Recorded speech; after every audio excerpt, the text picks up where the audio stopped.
Glória a Deus, a paz do Senhor a todos, meus irmãos e minhas irmãs. É um prazer estar com vocês, adorando a Deus, a esse Deus que é digno de todo louvor, de toda glória. E continuando até neste assunto, o tema da mensagem de hoje, que é glória somente a Deus, está baseada em 2 capítulos. E eu vou pedir para, por gentileza, se você puder, você abrir comigo e ler comigo na Bíblia, no livro de Apocalipse. E nós vamos ler o capítulo 4 e o capítulo 5. Eles têm poucos versículos, dá para nós lermos eles inteiros. Então, por gentileza, abra sua Bíblia no livro de Apocalipse. E nós vamos do capítulo 4 até o final do capítulo 5, em nome do Senhor Jesus. E diz assim a palavra de Deus: Depois dessas coisas, vi uma porta aberta no céu. E a primeira voz que eu tinha ouvido, voz como de trombeta, falando comigo, disse: Sobe aqui, e eu te mostrarei as coisas que devem acontecer depois destas. E fui imediatamente arrebatado em espírito, e vi um trono no céu com alguém assentado sobre ele. Aquele que estava assentado tinha a aparência semelhante a uma pedra de jaspe e sárdio. Ao redor do trono havia um arco-íris semelhante a uma esmeralda. Ao redor do trono havia também 24 tronos, e vi assentados sobre eles 24 anciãos, vestidos de branco e com coroas de ouro sobre a sua cabeça. Do trono saíam relâmpagos, vozes e trovões. Diante do trono estavam acesas 7 lâmpadas de fogo, que são os 7 Espíritos de Deus. Diante do trono havia também algo parecido, como um mar de vidro, claro como cristal. No meio e ao redor do trono haviam 4 seres viventes, cheios de olhos na frente e atrás. O primeiro ser era semelhante a um leão, o segundo a um touro, o terceiro tinha rosto de homem e o quarto semelhante a uma águia voando. Cada um dos seres viventes tinha 6 asas que estavam cheias de olhos em volta e por baixo. Dia e noite eles diziam sem cessar: Santo, Santo, Santo é o Senhor Deus, o Todo-Poderoso, aquele que era, que é e que há de vir. Sempre que os seres viventes davam glória e honra e ações de graças ao que estava sentado no trono, aos que vive pelos séculos dos séculos, os 24 anciãos prostravam-se diante daquele que estava sentado no trono e adoravam o que vive pelos séculos dos séculos. Lançavam as suas coroas diante do trono, dizendo: Nosso Senhor e nosso Deus, Tu és digno de receber a glória, a honra e o poder, porque Tu criaste todas as coisas, e por Tua vontade elas existiram e foram criadas. E no lado direito, já no capítulo 5, no lado direito de quem estava sentado no trono, vi um livro escrito por dentro e por fora, bem selado, com 7 selos. Vi também um anjo forte clamando em alta voz: Quem é digno de abrir o livro e romper os seus selos? Mas não havia no céu ninguém, nem na terra, nem debaixo da terra, que pudesse abrir o livro ou sequer olhar para ele. E eu chorava muito, pois ninguém foi achado digno de abrir o livro e nem de olhar para ele. Então um dos anciãos, dos 24, me disse: Não chores, pois o leão da tribo de Judá, a raiz de Davi, venceu para abrir o livro e romper os seus 7 selos. Nisso, eu vi em pé entre o trono e os 4 seres viventes, no meio dos anciãos, um cordeiro que parecia estar morto, e tinha 7 chifres e 7 olhos, que são os 7 Espíritos de Deus enviados por toda a terra. Ele veio e pegou o livro da mão direita daquele que estava sentado no trono. E logo que pegou o livro, os 4 seres viventes e os 24 anciãos prostraram-se diante do cordeiro, tendo cada um deles uma harpa e taças de ouro cheia de incenso, que são a oração dos santos. E cantavam um cântico novo, dizendo: Tu és digno de tomar o livro e de abrir os selos, porque foste morto e com teu sangue compraste para Deus homens de toda tribo, língua, povo e nação, e os constituíste reino e sacerdotes para o nosso Deus, e assim reinarão sobre a terra. Então olhei e também ouvi uma voz de muitos anjos ao redor do trono e dos seres viventes, e dos anciãos, cujo número desses anjos era de milhares e milhões de milhões, e eles proclamavam em alta voz: O cordeiro que foi morto é digno de receber o poder, a riqueza, a sabedoria, a força, a honra, a glória e o louvor. E também ouvi todas as criaturas que estão no céu, na terra, debaixo da terra, no mar, em tudo que neles existe, dizerem: ao que está sentado no trono e ao Cordeiro, sejam o louvor, a honra e a glória e o domínio pelos séculos dos séculos. E os 4 seres viventes diziam: amém. E os anciãos também se prostraram e adoraram. Feche seus olhos em nome de Jesus. Senhor nosso Deus, muito obrigado por mais um momento que o Senhor tem nos proporcionado de refletir e de aprender de acordo com a sua palavra. Que nesse momento o Senhor venha guiar nossos corações, venha nos capacitar para entender as tuas verdades e para praticá-las. Que nesse momento, que nessa pregação a gente possa aprender que todo louvor, que toda glória, que toda confiança se dá apenas só se dá ao Senhor, só se dá a Jesus Cristo, aquele que venceu e que vive pelos séculos dos séculos. Que o Senhor venha nos guiar nesse momento e nos dar um bom culto, um bom contínuo de culto, em nome de Jesus e amém. Pode se assentar, meu irmão, minha irmã.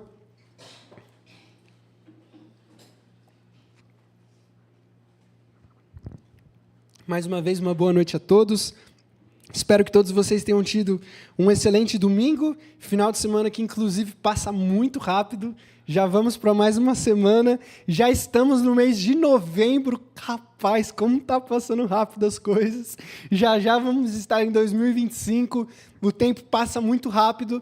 Então é uma alegria que neste tempo que passa tão rápido, eu ter o privilégio de, junto com vocês, ler a palavra de Deus e aprender junto o que Deus tem para as nossas vidas. O título da mensagem de hoje é Soli Deo Glória, que significa, em latim para o português, a Deus somente a glória. Aqui a gente está concluindo, a gente está encerrando a nossa série baseado nos 5 solas da Reforma Protestante, que são os principais 5 princípios que Martinho Lutero estabeleceu, rompendo, fazendo mais uma revolução do que uma reforma, porque ele rompe totalmente com a Igreja Católica, instaurando então a Igreja Protestante, uma igreja que agora tem esses 5 princípios como base. Tem somente a fé em Cristo Jesus, somente a Escritura, somente Cristo como nosso mediador entre nós e Deus, somente a graça que nos salva, e agora, em 5º e último lugar, somente a Deus a glória, somente Deus deve e Ele é glorificado sobre tudo e em todos. Então, em primeiro lugar, é necessário que a gente entenda o que significa esse Soli Deo Glória? O que significa esse somente a Deus a glória? Então, em primeiro lugar, para a gente analisar rapidamente o contexto histórico do que aconteceu, para que Lutero falasse desse 5º sola, desse Soli Deo Glória.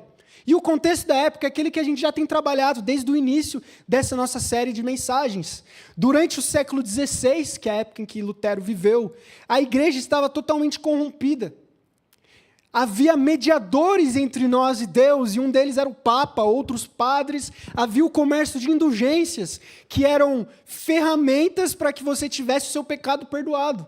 Então, um exemplo de uma indulgência é que se você tivesse algum parente, algum conhecido que, por exemplo, morreu sem crer em Cristo, se você pagasse determinado valor ao padre, você podia ter certeza que essa alma ia sair do purgatório e iria para o céu, por causa que você pagou por isso. E não só por isso, era possível também pagar pelos seus pecados, literalmente, pelo dinheiro. Então, eu posso fazer isso até pelos pecados futuros. Então, amanhã é segunda. Segunda é chato, então eu não estou de bem com ninguém. Então, eu vou xingar todo mundo, eu vou pecar, eu não vou querer trabalhar, eu vou fazer tudo que é de errado. Então, antes de fazer isso, eu vou pagar uma quantia legal para o padre para eu ficar quite com Deus. Então, havia muita deturpação naquela época. A igreja estava um verdadeiro caos. E além de tudo isso, nesse contexto desse 5º sola que a gente está aprendendo, que glória somente a Deus, naquele momento o Papa era visto quase como um semideus. A Igreja Católica era vista, a Igreja Católica Apostólica Romana, era vista como uma instituição que era quase o próprio Jesus Cristo. Tanto que, na época, todo esse comércio de indulgências era para que fosse construída a hoje que a gente conhece, linda e majestosa, Basílica de São Pedro.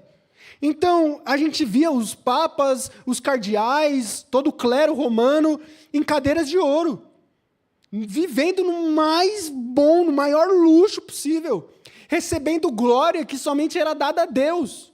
E era dada a estes homens, a essas pessoas falhas, a essas pessoas pecadoras. Então a ideia que esse só lhe deu glória nasce nesse contexto em que Lutero e toda aquela ideia que já tinha surgido desde antes dele, com pré-reformadores, de que essa glória só pode ser dada a um, que é a Deus.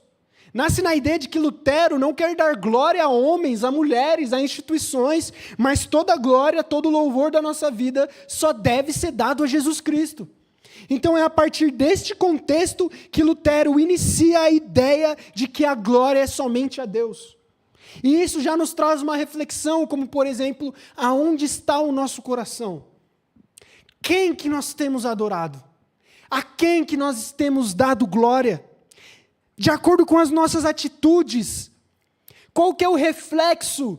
Quem que está sendo exaltado de acordo com aquilo que a gente fala, de acordo com aquilo que a gente escuta, de acordo com aquilo que a gente vê?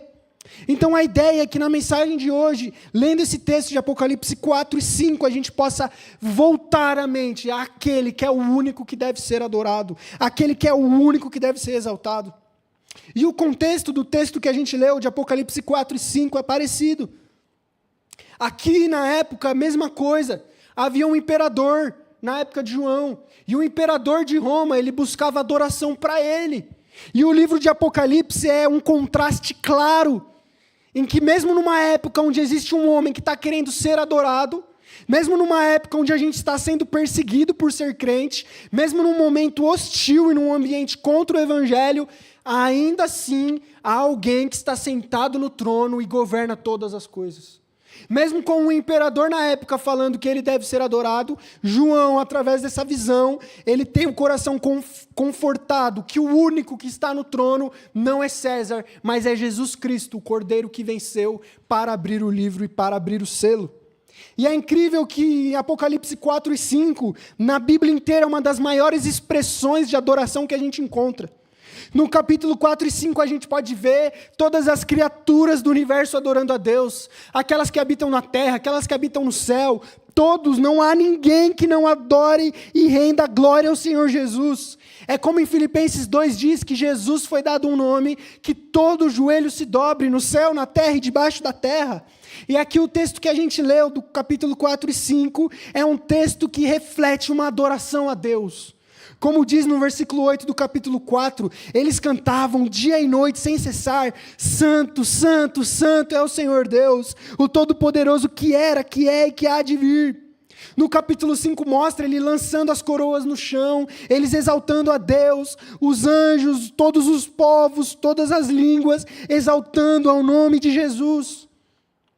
E uma das coisas que fala aqui no capítulo 5 que apresenta é um livro. João fala que nessa visão que ele tem do céu, no capítulo 5, ele vê um livro que está selado. E que ninguém, nem no céu, nem na terra, em nenhum lugar, era digno não só de abrir este livro, mas de olhar para o livro. Que livro é esse que é tão importante que ninguém pode nem olhar para ele? Que livro é esse que ninguém é digno de abrir? O que significa este livro?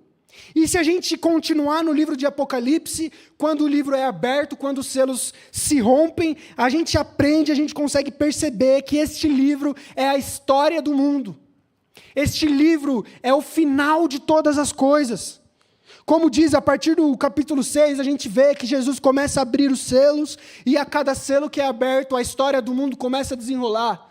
Aí o sexto selo vem as trombetas, a sétima trombeta vem as 7 taças e vem a história do mundo se desenrolando. Então o que significa este livro? Este livro significa a história do mundo, o final de todas as coisas. E o que João está vendo no céu? O que Deus está querendo transmitir para João? É que aquele que tem a história do mundo é Jesus Cristo. Aquele que é digno, aquele que é soberano sobre todas as coisas é Jesus.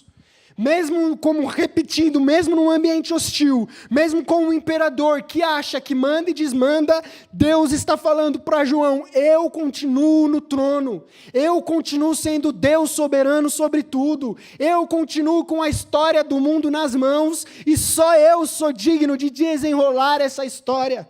Então, quando a gente lê para Apocalipse 4 e 5, o nosso coração é consolado, a gente glorifica a Deus, porque a gente sabe que a história do mundo não está nas mãos de políticos, de homens e mulheres. A história da nossa vida não está rolada ao acaso, mas a história do mundo está nas mãos de Deus. Deus é soberano sobre todas as coisas e nunca perdeu a sua soberania.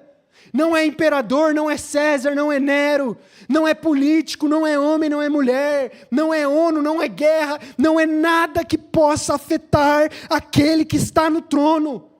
Porque aquele que está no trono é o Cordeiro que venceu a morte e é digno de desenrolar a história, de decidir como será a nossa vida, de decidir como será o tempo. Então, diante disso, a gente tem que relembrar, a gente tem que colocar nas nossas cabeças quem que é o centro da história. Quem que é aquele que está acima de todo nome? Quem que é aquele que está acima de todas as coisas? E esse alguém é Jesus Cristo. Isso nos mostra a relevância deste princípio de glória somente a Deus. Porque a gente vive numa sociedade idólatra.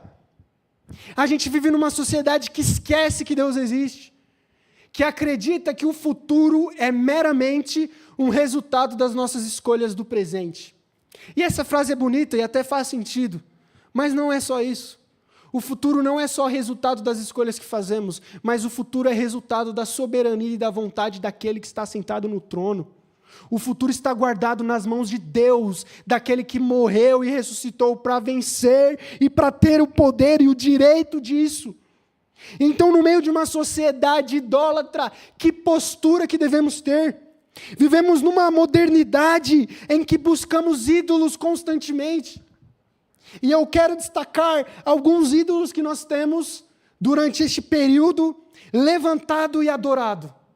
E se Deus quiser, hoje a gente vai aprender como esses ídolos são perigosos e como este princípio nos mostra a combater e voltar a glorificar somente o nome de Deus.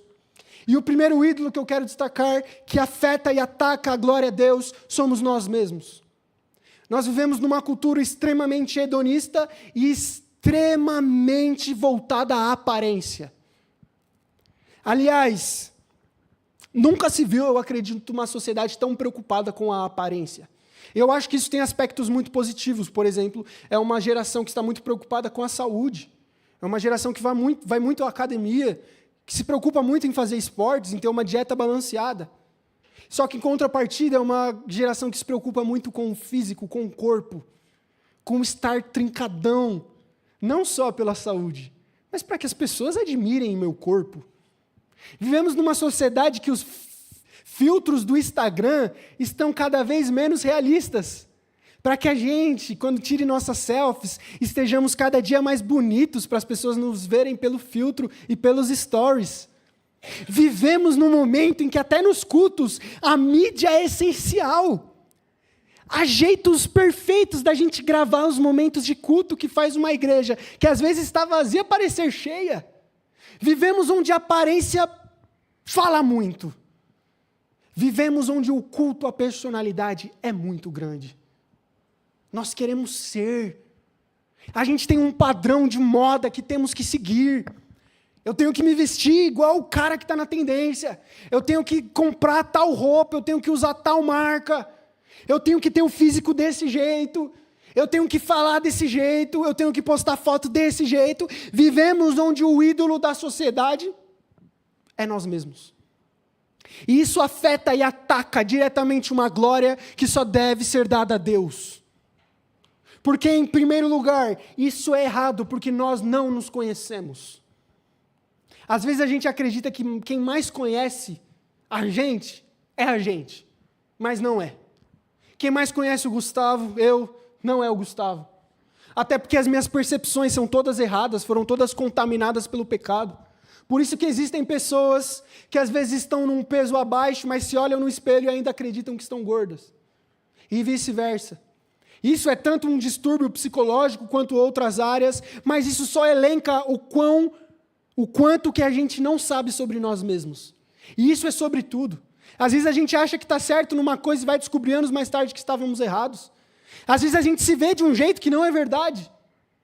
Então nós não nos conhecemos. Então a gente colocar nós mesmos como centro das nossas escolhas e de adoração é errado, é pecado. Mas se então não sou eu que me conheço, quem me conhece? Só um te conhece. Não é seu pai, não é sua mãe, não é você mesmo, mas é aquele que criou todas as coisas, é aquele que é Deus. Então você quer saber o que é bom para a sua vida? Não é o que o pós-doutor está falando somente. Não é o que eu olho no espelho que diz somente, mas é aquilo que Deus, através das sagradas escrituras, falam para as nossas vidas. Deus é a nossa referência de quem nós somos. Deus é a referência do que fazemos. A gente tem que tirar nós do centro do mundo, nós do centro das coisas e voltar a colocar Deus. O centro do que eu quero não é o que o Gustavo diz, mas é o que Deus é. Porque aí a gente para de escutar vozes que Deus não quer que a gente escute. A gente para de querer fazer coisas que Deus nunca mandou a gente fazer. Porque a gente vive numa pressão em que a sociedade tenta nos moldar nos padrões dela. E Deus fala, não é nos padrões da sociedade que você se deve moldar. Como diz em Romanos 12, é se moldando não com os padrões do mundo, mas se moldando com os padrões de Deus para conhecer a boa, perfeita e agradável vontade dEle. Então quem nós somos deve refletir uma glória que é dada a Deus.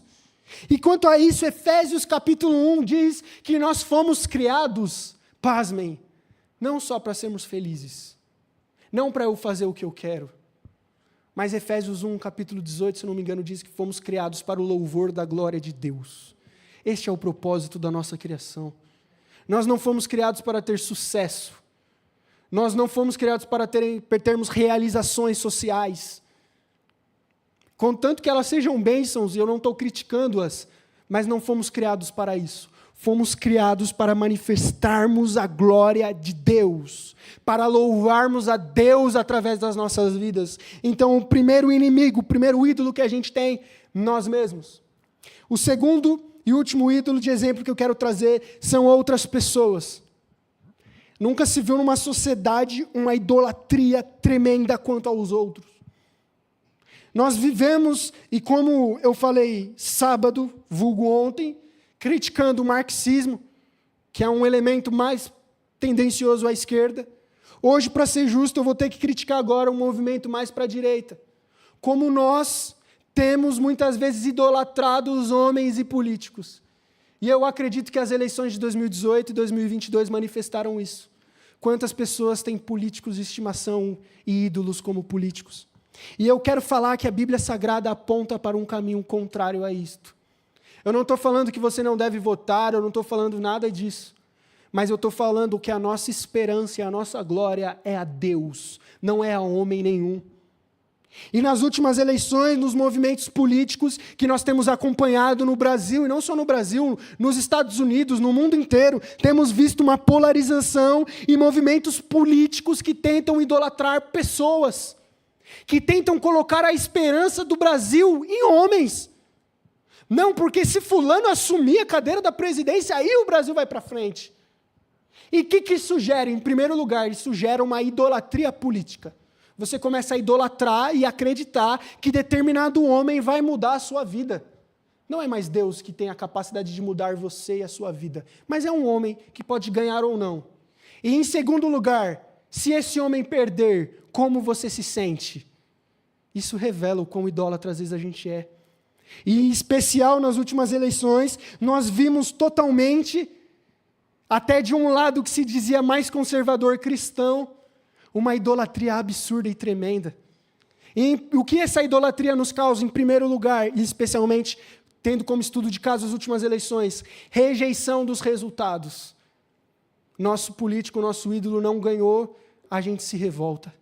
A gente não quer, a gente não aceita. Houve ataque à democracia brasileira, houve ataque à confiabilidade das urnas, houve ataques diretamente a outros, há uma negação em aceitar o atual presidente, e diversos elementos só mostram uma coisa: nosso ídolo. Porque ou a gente vai acreditar que Deus é soberano sobre tudo, ou não. Não tem meio termo. Não adianta eu pregar aqui e falar que Deus é soberano, está sentado no trono, tudo é de acordo com a vontade de Deus, mas quando o meu político perde, eu vou ficar maluco, eu vou ficar triste. Cara, teve homem que por causa que o político dele perdeu nas eleições, o homem parou de tratar a mulher bem. Não, amor, hoje não vai ter não, meu cara perdeu. E isso acontece com muitas coisas, até com time de futebol. Ixi, hoje não vai ter não, Coringão perdeu, esquece. Se o Corinthians perder, não sai da minha frente. Isso revela os ídolos do nosso coração, que temos a tendência de colocar. As nossas esperanças não estão num determinado Jair, mas as nossas esperanças estão num determinado Cristo, e glória a Deus por isso. Nós não confiamos em homens. A nossa esperança, a nossa alegria, a nossa confiança não está em quem está lá em Brasília, no Planalto, seguindo os próprios desejos errados ou certos, mas a nossa esperança está quando a gente lê em Apocalipse 4 e 5, que o trono não está vazio, mas tem Jesus Cristo que governa sobre todas as coisas. Então, diante de ídolos que a sociedade tenta levantar, rejeite-os. Eu não estou falando que, mais uma vez, que você não tem que votar em ninguém, tem que votar, sim. É importante a gente exercer nosso direito de cidadania, mas a nossa confiança, a nossa alegria, quem nós somos, como vivemos, isso não deve afetar, porque quem molda, quem guia, quem direciona a gente não são pessoas, homens e mulheres, movimentos políticos, as coisas que acontecem no mundo, mas é Deus. E assim a gente glorifica Ele. Quando a gente deixa a nossa vida ser guiada por Deus, que nós estamos glorificando a Ele. E eu quero concluir trazendo alguns desafios práticos para a nossa vida, trazendo algumas reflexões, melhor dizendo, para as nossas vidas. Em primeiro lugar, que a gente examine quem ocupa o centro das nossas vidas. Fica a pergunta para nós: quem tem ocupado o centro das nossas vidas? Será que é um desejo desenfreado por uma promoção no emprego? Um desejo desenfreado para ganhar determinada quantia de trabalho, porque quando eu ganhar tanto, aí sim eu vou ter a estabilidade que eu quero, aí sim eu vou ter a vida que eu quero. E enquanto eu não ganho, eu vivo nessa luta para chegar lá, porque eu ainda não estou. Qual tem sido o centro da sua vida? O poder? O dinheiro? Em alguns é o relacionamento. Não, eu não consigo ficar sozinho. Eu preciso de alguém, porque sozinho eu sou triste. Então só quando eu tiver alguém para me completar que eu vou ser feliz. Em outros é político. Mas a verdade é que o nosso coração tem uma tendência para ser idólatra. O nosso coração busca ídolos. E isso é natural, a gente vai morrer assim. A questão é, quem pode ser adorado? Quem deve ser adorado? Para quem que a gente vai desprender essa energia, essa tendência do nosso coração? E a Bíblia responde: o centro das nossas vidas é somente um, Jesus Cristo. Por isso que ele fala durante o seu evangelho, e ele diz um dos sermões mais fortes dele, que ele fala assim: aquele que ama mais o seu pai e a sua mãe não é digno de mim. Aquele que ama mais essa vida não é digno de mim. Isso mostra que Cristo, Ele quer e Ele exige ser o centro das nossas vidas, o centro das nossas escolhas. Eu não vou ser feliz quando eu chegar lá, eu vou ser feliz agora, porque agora eu já tenho o reinado de Cristo sobre a minha vida. Cristo é o meu rei que reina sobre mim, e glória a Deus por isso. Eu não preciso mais que nada aconteça na minha vida para eu ser feliz. Tudo o que eu preciso, Jesus já deu na cruz, a salvação.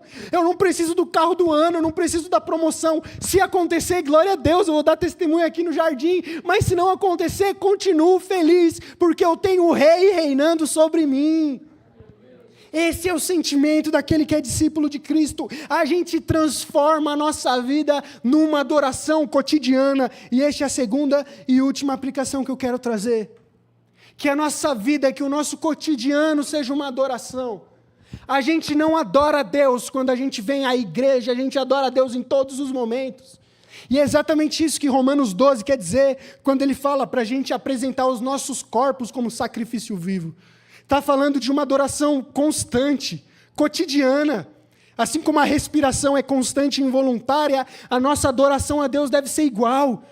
É durante o trabalho, é com o que eu faço que eu continuo adorando a Deus. É enquanto eu estou escutando algo, falando algo, vendo algo, em todos os ambientes eu vivo uma vida de adoração a Deus, porque Ele é o meu Rei. Ele é aquele que reina sobre mim. E isso mostra que a gente vai reagir às crises com confiança em Deus. Mesmo que os nossos favoritos percam. mesmo que esteja um imperador, como estava no tempo de João, no trono, mesmo que esteja alguém mal reinando, mesmo que estejamos em ambientes hostis, a gente continua com confiança e esperança, porque aquele que está no trono não muda. Como diz na carta de Tiago, o Pai das luzes, sem sombra de variação, Ele é o nosso Deus. Então, se tem alguém para nós nos apegarmos, é a Deus. Rejeite se apegar em si mesmo. Como diz em Jeremias, maldito é o homem que confia no homem e coloca sua salvação nele. Ou em Provérbios que fala que aquele que confia em si cai. Que a gente rejeite confiar e ter a esperança em nós e nos outros, mas que tudo na nossa vida esteja pautada em Deus. Ele seja o centro das nossas vidas. E concluindo de fato, como últimas palavras, durante a nossa vida, nós nunca fomos assim de fato 100%. Mas nós somos falhos. Como eu falei, o nosso coração tem uma tendência à idolatria. A gente vive caindo sem querer. A gente vive deixando o resultado do jogo do timão influenciar no nosso humor. A gente vive deixando as coisas afetar a gente. A gente é falho, a gente vai cair.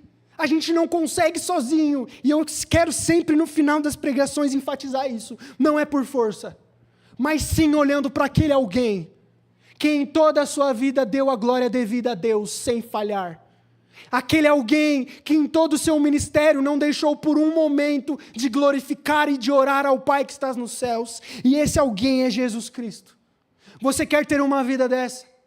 Não é através somente de você entendendo a mensagem e saindo falando eu vou fazer isso, não. Mas é através de, além disso, você olhar para Cristo como aquele que pode te ajudar nessa. Como aquele que mesmo quando você tropeçar durante essa jornada, é aquele que vai te levantar e te colocar de volta no trilho, porque Ele é a nossa referência. Ele é aquele que em nenhum momento deixou de glorificar a Deus e se entregou como um verdadeiro e perfeito sacrifício vivo diante do Pai, onde na cruz Ele disse, Pai, a Ti te entrego o meu espírito. E a partir deste sacrifício perfeito que glorificou a Deus, todos nós que aceitamos Jesus como Salvador, glorificamos a Deus com as nossas vidas, porque se tivermos Deus, se tivermos Jesus morando em nós, a nossa vida será uma glória a Ele, porque seremos frutos do seu sacrifício. Então tenha Jesus Cristo no seu coração, que o Espírito Santo, que Jesus seja aquele que vai pegar na sua mão a partir de hoje e te guiar para dar glória em tudo que você faz a somente a Deus. Vamos ficar de pé, vamos orar em nome de Jesus? Feche seus olhos. Deus, muito obrigado por mais uma vez o Senhor nos corrigir. Que o Senhor possa sempre usar a sua palavra para endireitar as nossas veredas, endireitar os nossos caminhos. Que o nosso coração hoje seja moldado por Ti, Pai. Se nós temos colocado algum ídolo no seu lugar, eu peço perdão, Jesus. Perdoa as nossas falhas, perdoe por muitas vezes colocarmos nós mesmos ou outras pessoas, sonhos, desejos, no lugar que somente Deus deveria ocupar. Mas nessa noite nós queremos, nessa oração, colocar de volta Deus nesse lugar que somente o Senhor deve ocupar. Então perdoe-nos e assente no trono das nossas vidas. O Senhor é o nosso Rei, o Senhor é aquele que é soberano, o Senhor é aquele que governa tudo e todos, e nós somos aqueles que queremos o reino de Deus nas nossas vidas. Então venha reinar em nós, venha reinar na sua igreja. Que através do teu sacrifício, ó Jesus, nós sejamos estes que aonde estão glorificam a Deus. Nos ajude nessa caminhada, nos ajude nesse processo a sermos pessoas que quer comais, quer bebais, fazem tudo para a glória de Deus.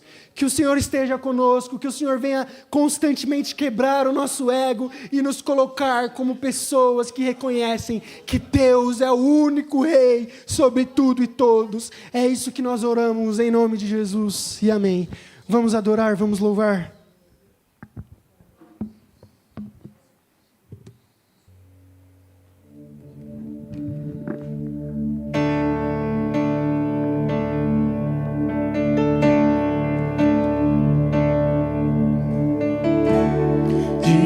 Cordeiro que foi morto, Santo, Santo Ele é.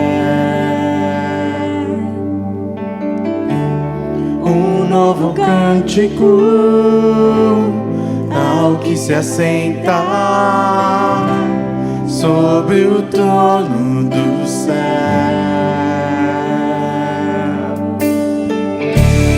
Digno ao Cordeiro que foi morto, santo, santo Ele é. Um novo cântico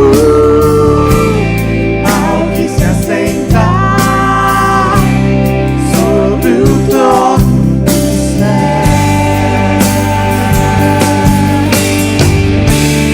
Santo, santo, santo, Deus Todo-Poderoso, que era e há de vir.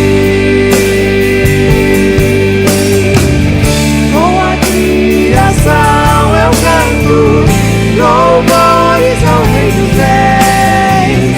És tudo para mim e eu te adorarei.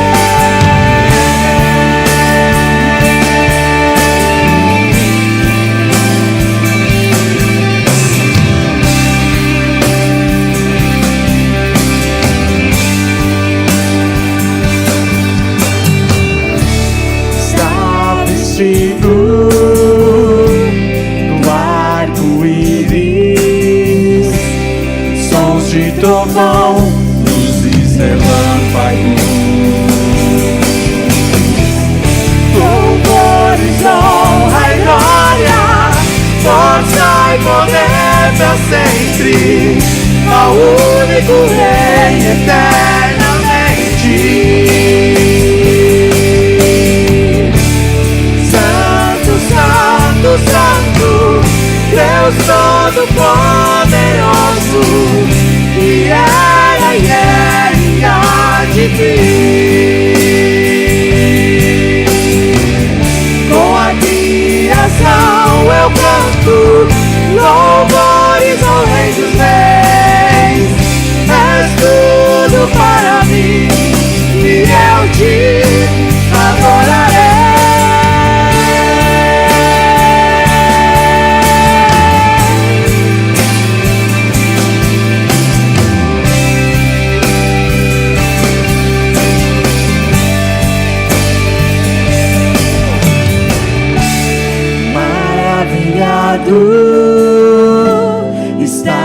Extasiado, eu fico ao ouvir teu nome. Maravilhado, extasiado, eu fico ao ouvir teu nome. Jesus, teu nome é força, é fôlego de vida, misteriosa, água viva.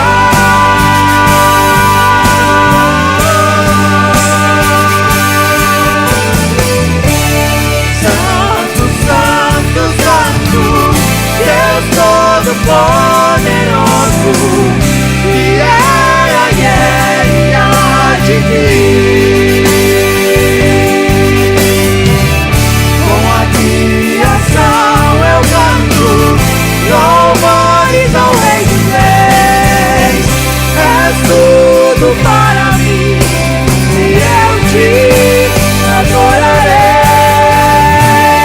Santo, santo, santo, Deus Todo-Poderoso, que era e há de vir. Com a criação eu canto louvores ao Rei dos Reis. És tudo para mim e eu te adorarei.